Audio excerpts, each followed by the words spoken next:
Donald Trump की जो political वहाँ पे पॉपुलैरिटी है वो बढ़ गई है और अभी जो मिड टर्म इलेक्शंस हो रहे हैं उसमें एक इंतहाई सख्त पोजीशन का सामना करना पड़ा डोनाल्ड ट्रंप को।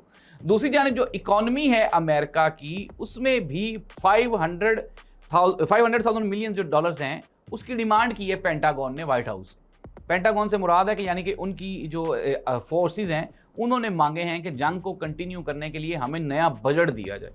और ये जो मिड टर्म बजट है इसके ऊपर जो अमेरिकन कांग्रेस है इसके ऊपर अंदर शदीद जो है वो बहस हुई और बहस के दौरान वो इस नतीजे पे पहुंचे कि डोनाल्ड ट्रंप ने हमको बेगानी जंगों में इन्वॉल्व करके तो अमेरिका की इकॉनमी को बर्बाद कर दिया है।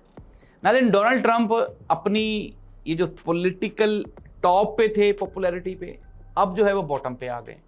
इसका नुकसान उनकी पार्टी को भी हो गया है और मैं आपको ये दोबारा फिर बता रहा हूं कि आने वाले इलेक्शंस में अब अमेरिकन्स ने ये डिसाइड करना है आया कि वो इस तरह के जो जंगी अज़ाइम लेके प्रेसिडेंट आता है क्या वो उसके साथ रहेंगे। डोनाल्ड ट्रंप ने कहा जी कि मैंने बहुत अच्छा काम किया है, मैंने दुनिया में अमन कायम करने की कोशिश की है, लेकिन हकीकत इसके बिल्कुल बरअक्स है।